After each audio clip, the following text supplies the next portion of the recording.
여러분, 도매 물가가 폭등하고 있다. 이것은요, 결국 소매 물가도 오른다는 뜻이 되고, 소매 물가도 많이 오르게 되면 한국은행은요, 혹은 중앙은행은요, 금리를 올릴 수밖에 없다. 이런 결론이 생깁니다. 그런데 올라도 솔직히 너무 많이 올라요. 여러분, 이 지표 한번 보세요. 올 1월에 미국 생산자 물가 상승률입니다. 9.7%예요. 생산자 물가가 도매 물가거든요. 도매 물가가 9.7%까지 상승을 한다고 그러면 소매 물가는 어떻게 될까요? 당연히 폭등하겠죠. 굉장히 많이 올라갈 거라고 예상이 됩니다. 여러분, 이거 한번 보세요. 2021년 1월에 미국의 도매 물가는 1.7% 올라가는데 그쳤습니다. 그런데 11월까지 오면서 9.6%까지 올라가더니 12월 달에는 9.7%까지 올라갔어요. 그것이 1월 달에도 9.7%가 올라가고 있는 겁니다. 여러분, 이 숫자는 9.7%라는 숫자는요, 어마어마한 숫자입니다. 전달에 비교해 보면 거의 1%포인트 가까이 오른 데다가 말입니다.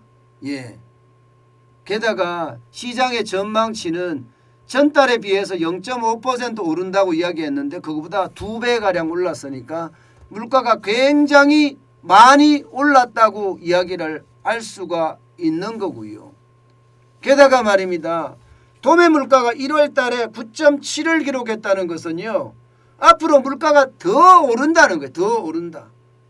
물가가 떨어진다가 아니라 더 오른다의 방점이 있습니다. 이렇게 되면 여러분, 소비자 물가는 어떻게 될까요? 올라갈 수밖에 없어요. 올라갈 수밖에. 미국의 소비자 물가, 소매 물가는요, 지금은 7.5% 유지하고 있거든요.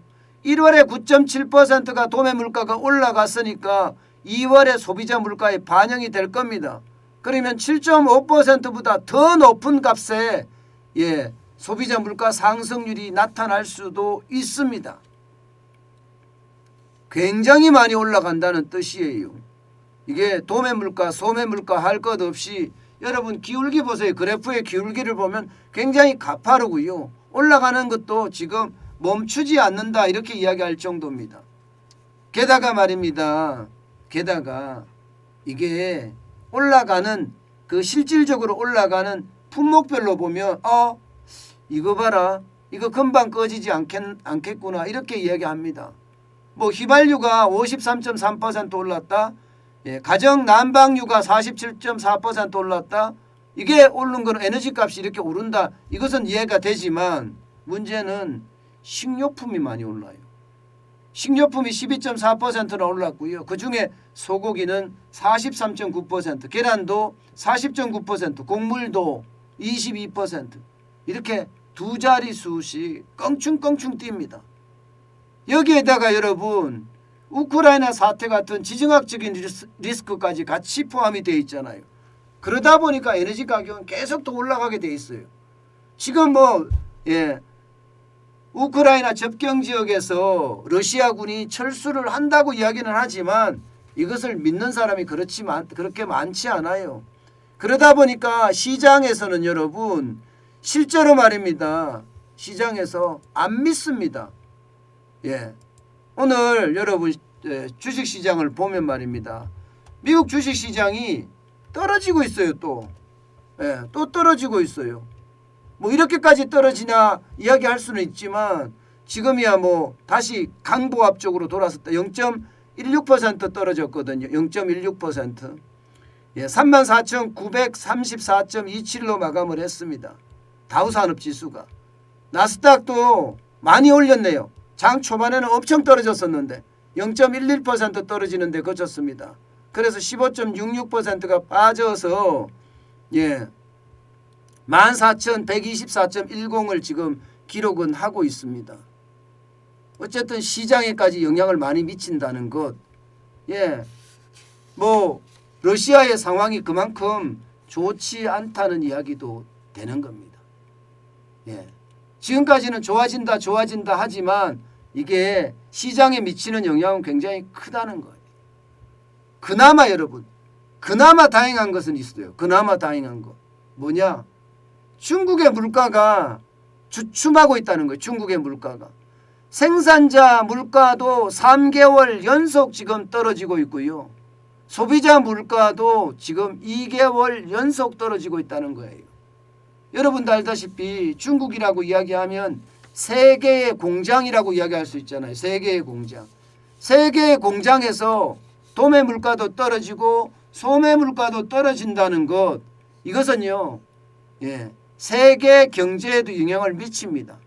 시차를 두고 물가가 떨어질 거예요. 미국도 떨어지고 유럽도 떨어지고 대한민국도 떨어질 겁니다. 분명히. 중국 물가지표가 많이 떨어지고 있으니까. 그렇지만 앞으로 계속 떨어질 거냐? 여기에 대해서는요, 물음표입니다. 물음표. 게다가 여러분, 중국의 생산자 물가, 도매 물가예요. 9.1%라는 숫자도 결코 적은 숫자가 아니라는 겁니다. 떨어져서 다행이지만 3개월 연속 계속 빠져서 다행이긴 하지만 이게 대세를 좌우할 수 있는 정도의 수준은 아니라는 거예요. 이게 이제 미국 시장에 영향을 미치고 우리 시장에 영향을 미치는 그때쯤 가면 뭔가 달라질 수는 있겠지만 지금 당장은 아니라는 거예요. 그러면 결국 미국의 금리 인상은 그냥 줄줄이 인상될 수밖에 없습니다. 지금 도매 물가가 이 정도 올라가면 소매 물가는 또 올라간다는 이야기니까, 인플레이션은 멈추지 않는다는 이야기니까 미국은 예정대로 말입니다. 예정대로 올해 금리를 적어도 3번, 4번, 많게는 7번까지 금리를 인상을 한다고 이야기하고요.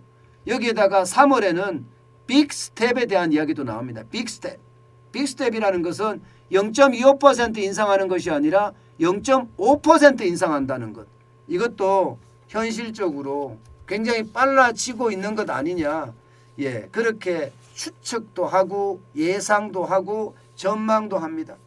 그만큼 말입니다, 여러분. 그만큼 도매 물가의 상승이 중국이 내렸다고 하더라도 미국 시장에는 영향을 미친다. 이렇게 결론 낼 수가 있습니다. 문제는 대한민국입니다. 대한민국은요, 이게 미국이 금리를 올리면 어쩔 수 없습니다. 진짜 누구 말만 따라 등 떠밀려서 금리를 인상한다는 말이 맞을 거예요. 미국이 금리 인상하면 우리도 자연스럽게 인상을 해야 돼요. 안 하면 외국인들이 다 빠져나갈 겁니다. 외국인들이 미국의 금리가 더 비싸다고 생각을 해보세요. 그러면 투자금을 빼서 미국에 돈 빌린 곳에 갚을 거예요. 그런데 한국의 금리가 더 높으면 아니 뭐 좀 늦게 갚아도 돼. 여기서 이자 수익이 나오는 걸 가지고 나중에 미국에 가서 쉽게 말하면 손익을 반가이 하면 되잖아요. 좀 줄이면 줄일 수 있잖아요. 그렇지만 그렇지 않으면 지금 외국인들의 이탈이 가속화될 수 있으니까요. 결국은 대한민국도 금리를 줄인상할 수밖에 없다. 이런 결론에 도달합니다. 여러분, 언제든 말입니다. 금리는 저는 많이 올릴 거라고 예상을 해요. 그리고 줄줄이 올릴 거라고도 예상을 합니다. 금리에 대한 우리의 대책이 반드시 필요한 대목 중에 하나입니다.